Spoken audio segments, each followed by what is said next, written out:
What's good, YouTube world? It's Coffee, back with the news. Got a few topics to jump into and cover with y'all, so make sure to tap in. But no more delays. Let's get it. Let's get into the news. First up, man, Keefe D once again going viral, but this time it's not pertaining to the killing of Tupac Shakur. It's about Biggie Smalls. Now, I didn't include the clip in the video. The link to the clip will be pinned in the comments. He was over on the Art of Dialogue YouTube channel where he's been doing a lot of interviews. And to keep it brief, he said that DJ Quik played a part in the murder of Biggie Smalls. Now, first, right, I'm just confused, man, when it comes to Keefe D and all these different interviews that he does. You know, I'm no legal analyst, no legal expert. I always let y'all know, you know what I mean? I'm a square, I'm an internet nerd and all that. How does Keefe D talk about all this stuff and in a lot of situations implicate himself and like not get arrested or whatever? I don't know, you know what I mean? Like, from my understanding, based on all the research I've done, correct me if I'm wrong, I could be wrong, because a lot of this stuff gets so confusing. There's so many theories and different stories laid out there, an account of the events that happened between the killings of Pac and Biggie, that it can become confusing. But from my understanding, I don't think Keefe D is protected by any kind of deal that he cut, right?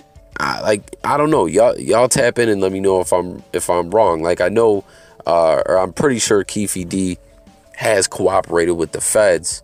I know he proffered with them and stuff like that, but I don't believe he's protected by any deals. Once again, I'm not claiming to be the expert. I could be wrong. I want to know everyone out there's take on it, but that just blows my mind. Like, every other month, there's something about Keefe D, about a homicide, and I don't know. It's just wild to me that no arrests are ever being made. Y'all let me know if you guys think that he could end up getting himself arrested at some point. I don't know. But as far as for what he said about Quik, I don't know if I want to say he implied it. He said he thought that Quik played a part in it. I don't know, man. Just let me know your take on it, guys. Comment. Let me know what you think about what Keefe D said about Quik, or Quik in the killing of Biggie. Once again, if you didn't hear it, there's a link just to the clip pinned in the comments. Let me know your take. Let me know what you guys think, if he could end up getting himself arrested. And let me know your thoughts on the killing of Biggie.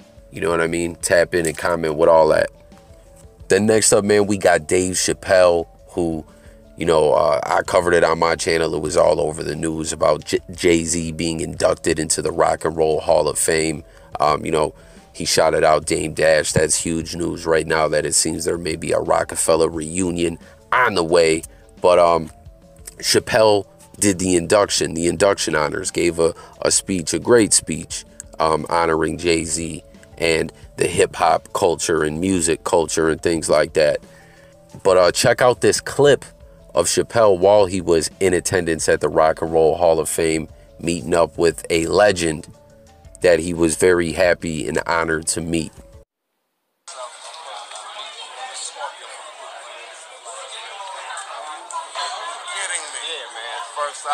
Eddie Murphy. Yeah. Used to tell me stories about y'all. Oh, yeah. Us with Rick. Being out front of the club wearing clothes like you was from the future. Yeah, no doubt. No doubt. Oh, my God. Man. Oh, I know exactly who you are. It is an honor, bro.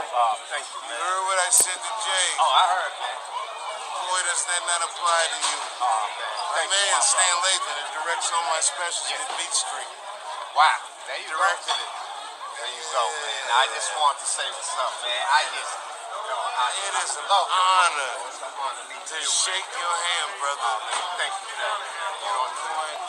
You know, It's like me, I was out there, I was listening to you. Thank you, My my brother. bullshit, I was, Man, yo, bro. I believe you, man, because you know hip-hop like we know hip-hop.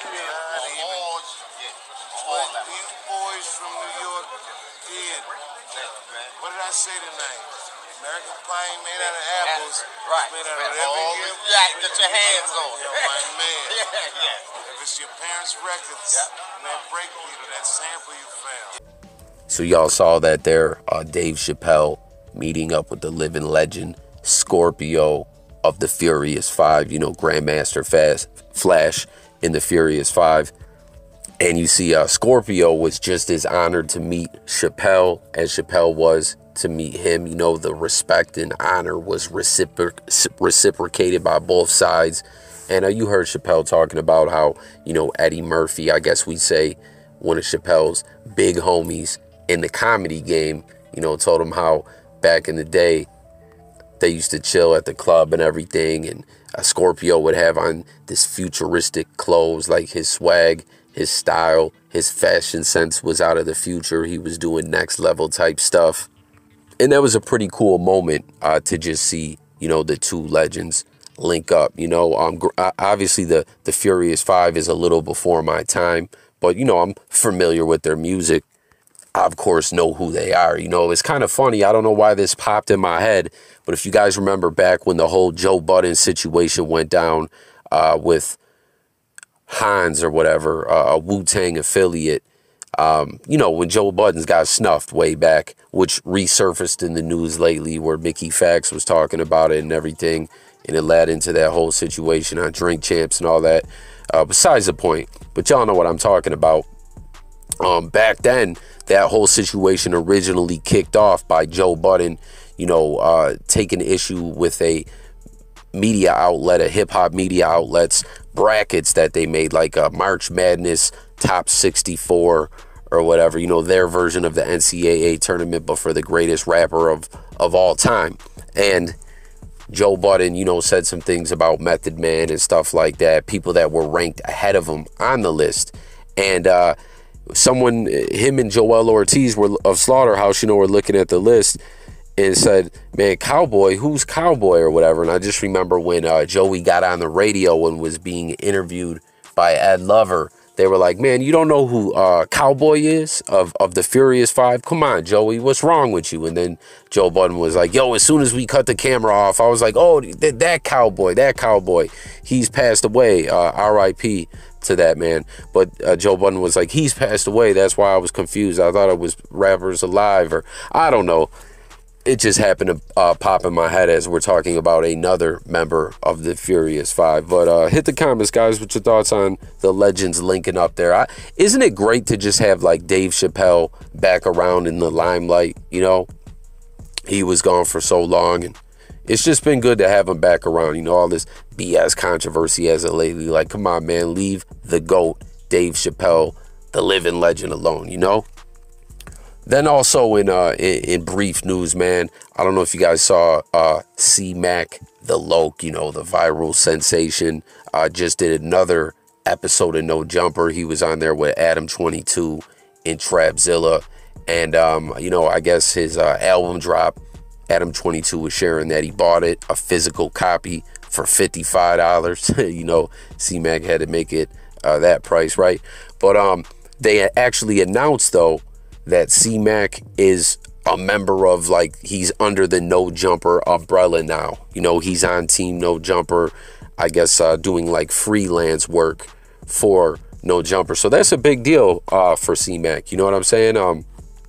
He's had, what, like 3 interviews now. He's done a couple vlogs, as he recently did a vlog getting that treatment and everything. So that's big news there for Cmac. And speaking of No Jumper and everything, you know, MILK74, a regular YouTuber that we cover pretty often on this channel, you know what I'm saying, that I've been watching for a long time. You know, not trying to stir the pot, but obviously we know him and Cmac don't get along, and him and Adam22 don't get along. But why I bring his name up is because prior to Milk falling off with Adam22, I was like theorizing and just getting the vibes, because if you recall, after Milk did his No Jumper interview, he seemed to have a good rapport with them, and like they hit it off pretty well, and the interview was going viral and everything like that. It was doing good numbers, and you know, it just seemed to be a major success. And then Milk and AD were really cool. It kind of felt like what just happened with Cmac. I don't know why I foresaw that happening with Milk. Like I thought Milk was gonna be part of Team No Jumper. Did anyone else like feel like that was in the cards at one point in time with Milk? You know what I mean? For real, like after that interview, that thing was a success. It felt like they were building a rapport, and then things went left, and we are where we are today. I don't know. Y'all can comment and let me know if you guys agree. And also, do you guys think this boxing match is going to happen with MILK74? Comment on that as well. And then the last topic we got, guys, we know with Halloween 2021, as I was pointing out, there was a lot of extra spooky energy going on this year. A lot of people were pointing out, myself included. And then we had that, Alpo being killed. Some other deaths happened. And then Kanye West's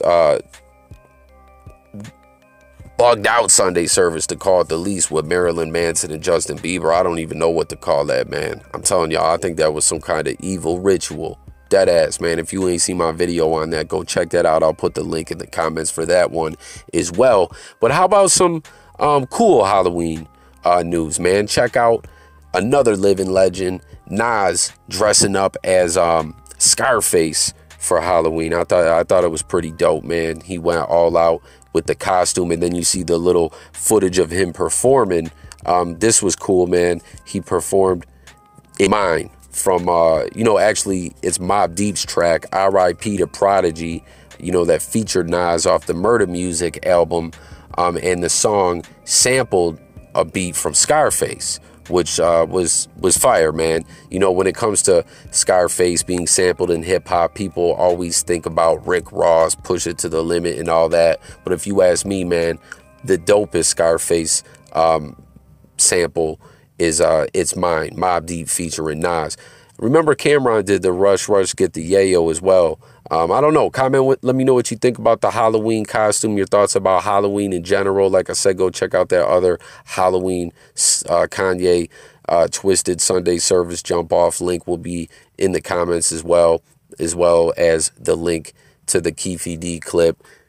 And then, let me know who you think had the best Scarface sample, your thoughts on Nas costumes, and all the other topics we covered on here as well. Thank y'all for watching. Look forward to talking to you guys in the comments. If you're new over here on J Coffee Talk, that's what it's all about. Chopping it up with you guys, the people, hearing your thoughts, taking opinion on all the different topics we cover. And when it comes to the topics, we cover a hell of a lot over here, y'all. Music, news, sports, current events, life, and much, much more, y'all. It's been another one with Coffee. I'll catch you later. Stay tuned for updates, guys. I'm gone. Peace.